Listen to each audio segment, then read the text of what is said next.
WB, SSC, group D এবং group সির যে practice set জিকের হচ্ছে, আজকে আমাদের কিন্তু 12 নাম্বার সেট তোমরা দেখতেই পাচ্ছ। এর আগে 11টা সেট কিন্তু আলোচনা করা আছে, তোমরা চাইলে ওগুলো দেখে আসতে পারো। আজকে আমাদের প্রথম যে কোশ্চেন আছে, চলো আমরা কোশ্চেনে যাই।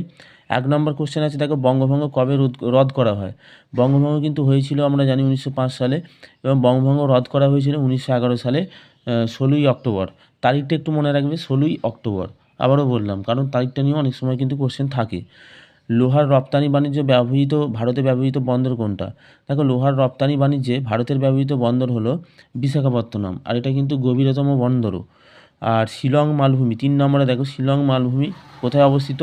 এখান থেকে কিন্তু কোশ্চেন আসতে পারে, মেঘালয়ে অবস্থিত। কোন ব্যক্তি নামকরণ করেছিলেন? এই নামকরণটা করেছিলেন কিন্তু অপশান বি, এসপি চ্যাটার্জি। পশ্চিমবঙ্গের রাঢ় হলো একটা ভূপ্রাকৃতিক অঞ্চল যার অংশবিশেষ দেখা যায় যে জেলায়, সেটি কি? দেখো, পশ্চিমবঙ্গের রাঢ় অঞ্চল কিন্তু একটা ভূপ্রাকৃতিক অঞ্চল, এর অংশবিশেষ কোন জেলায় দেখা যায় সেটা জিজ্ঞাসা করা হয়েছে। এর অংশবিশেষ দেখা যায় পশ্চিম মেদিনীপুর জেলায়। পশ্চিম মেদিনীপুর কিন্তু এখানে আনসার হয়ে যাবে, অর্থাৎ অপশান সি। কোন কমিটির পরামর্শ অনুসারে ভারতে পেট্রোলিয়ামের মূল্য সম্পূর্ণভাবে বিনিয়ন্ত্রিত করা হয়? এটা যদি দেখো, option A, Kirit Parekh committee. আর বৃহত্তম এককোষী শৈবাল কোনটা? বৃহত্তম এককোষী শৈবাল বলেছে অ্যাসিটাবুলারিয়া, আনসার হবে। কেল্প হলো একটা সামুদ্রিক উদ্ভিদ, খুবই বড় আকৃতির হয় উদ্ভিদ। আর ক্ল্যামাইডোমোনাস, এগুলো কী হচ্ছে, দেখো সালোক সংশ্লেষে সক্ষম বেশ কয়েকটা প্রাণী আছে। সাধারণত তো প্রাণীরা সালোক সংশ্লেষ করতে পারে না, মানে কিন্তু অনেক প্রাণী আছে যারা কিন্তু সালোক সংশ্লেষ করতে পারে। তার মধ্যে কিন্তু এরকম বেশ কয়েকটা আছে। উবুন্টু কি? উবুন্টু হচ্ছে একটা, দেখো UBUNTU, উবুন্টু একটা অপারেটিং সিস্টেম।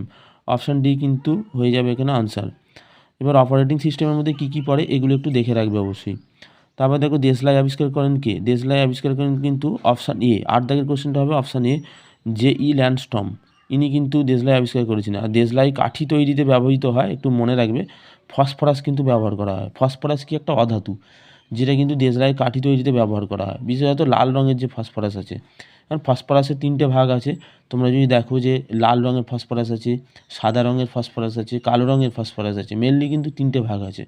তার মধ্যেই যে লাল রঙের ফসফরাস, ওটা দেশলাই কাঠি তৈরিতে কিন্তু ইউজ করা হয়। কোশ্চেনটা কিন্তু অনেকবার এসেছিল অন্যান্য পরীক্ষাতে। কত সালে বঙ্গীয় সাহিত্য পরিষদ প্রতিষ্ঠিত হয়?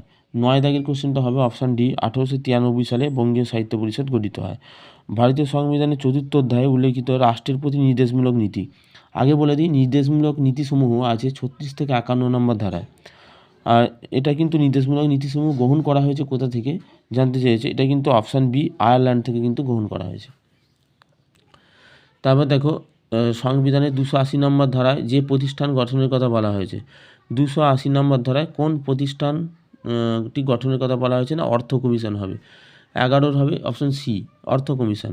বৎসাকর নিম্নলিখিত কোন শাসকের মন্ত্রী ছিলেন? বৎসাকর ছিলেন অপশান ডি, অজাতশত্রুর কিন্তু মন্ত্রী ছিলেন। অজাতশত্রু কোন উপাধি নিয়েছিলেন? কুনিক উপাধি নিয়েছিলেন। বিজয়নগর রাজ্যের সোনার মুদ্রা কী নামে পরিচিত? না, বিজয়নগর রাজ্যের সোনার মুদ্রা নামে পরিচিত ডি, অর্থাৎ অপশান ডি, প্যাগোডা। 14 দাগের কোশ্চেন, ভারতে কোন আইনটি গার্হস্থ্য হিংসার বিরুদ্ধে নারীদের সুরক্ষা নিশ্চিত করে? দেখো, গার্হস্থ্য বলেছে domestic violence act 2005। The garden of roses গ্রন্থটির লেখক কে? গার্ডেন অফ রোজেস গ্রন্থটির লেখক হচ্ছে সাদি সিরাজি, অর্থাৎ অপশান এ কিন্তু আনসার হবে। লিপটন কাপ কোন খেলার সঙ্গে যুক্ত? লিপটন কাপ কোন খেলার সঙ্গে যুক্ত? 16 দাগের কোশ্চেন হবে অপশান এ, লন টেনিস। আর ব্যাডমিন্টনের সাথে যুক্ত, আমি দেখো বিভিন্ন কাপ এবং ট্রফি নিয়ে কিন্তু একটা কোশ্চেন থাকে, বিভিন্ন খেলার সাথে যুক্ত যে কাপ আছে, ট্রফি আছে, এগুলো অবশ্যই দেখে যেতে হবে। বিভিন্ন খেলার সাথে যুক্ত যে টার্মগুলো আছে, এগুলো কিন্তু পরীক্ষার জন্য খুবই ইম্পর্টেন্ট হয়, সমস্ত পরীক্ষার জন্য কিন্তু আসে। লিপটন কাপ কোন খেলার সঙ্গে যুক্ত? দেখো, লিপটন কাপ 16 দাগের কোশ্চেনটা আনসার হবে এ, লন টেনিস। আর ব্যাডমিন্টনের সাথে যুক্ত কয়েকটা আমি কাপের নাম বলছি, যেমন হচ্ছে থমাস কাপ, খুব আসে পরীক্ষায়, উবের কাপ, এগুলো কিন্তু পরীক্ষায় ভীষণ আসে, যেগুলো কিন্তু ব্যাডমিন্টনের সাথে যুক্ত। আর দেখো, আরও এখানে অনেকগুলো আছে, যেমন অস্ট্রেলিয়ান কাপ, এটাও কিন্তু তোমাদের ওই ব্যাডমিন্টনের সাথে যুক্ত। আর ভলিবলের সাথে যুক্ত আছে, যেমন তোমরা ফেডারেশন কাপ, যেটা পরীক্ষায় আসে খুব, ফেডারেশন কাপ, হ্যাঁ, এটা ভলিবলের সাথে যুক্ত। তারপর দেখো, ভারতীয় অস্ত্র ব্যবস্থায় অন্তর্গত পৃথ্বী হলো একটা কি? পৃথ্বী হলো, এটা হবে ভূতল থেকে ভূতলে নিক্ষেপের জন্য ক্ষেপণাস্ত্র, অর্থাৎ অপশান ডি কিন্তু আনসার হয়ে যাবে। 18 দাগের কোশ্চেন, পশ্চিমবঙ্গের বৃহত্তম উপজাতি কোনটি? দেখো পশ্চিমবঙ্গের বৃহত্তম উপজাতি কোনটা জিজ্ঞাসা করা হয়েছে, তো অপশান ডি সাঁওতাল কিন্তু পশ্চিমবঙ্গের বৃহৎ। আর পশ্চিমবঙ্গে মোট যে উপজাতি প্রায় 51.8% কিন্তু তপশিলি জাতি পড়ে যায়। তপশিলি জাতি কিন্তু পশ্চিমবঙ্গে প্রায় 51.8% কিন্তু হয়ে যায়। আর 19 দাগের কোশ্চেনে দেখো, সম্প্রতি নিম্নলিখিত কোন দল হকি ইন্ডিয়া মেজর ধ্যানচাঁদ আজীবন সম্মাননা পুরস্কার পেল? এই 19 দাগের কোশ্চেনে কিন্তু আনসার হয়ে যাবে অপশান সি 1975 বিশ্বকাপ জয়ী দল। একটা কথা বলে যে মেজর ধ্যানচাঁদ হচ্ছে এই যে সম্মানটা, এটা কিন্তু আমরা জানি যে হকি খেলার সাথে যুক্ত। আর ইন্টারপোলের সর্বোচ্চ পদক পেলেন কোন দেশের স্বরাষ্ট্রমন্ত্রী? ইন্টারপোলের হচ্ছে এটা পেলেন বাহরাইন কিন্তু এই বাহরাইন হচ্ছে একটা দেশের নাম, এই দেশের স্বরাষ্ট্রমন্ত্রী কিন্তু এই সর্বোচ্চ পদক পেয়েছে ইন্টারপোলের। চলো আজকে এই পর্যন্তই ছিল। আজকে কিন্তু আমাদের সেট নাম্বার ছিল 12। নেক্সট দিন কিন্তু আমরা আবার 13 নম্বর সেটটা কিন্তু নিয়ে আসবো। তোমরা ততক্ষণ পর্যন্ত এগুলোকে প্র্যাকটিস করতে থাকো। ধন্যবাদ সবাইকে।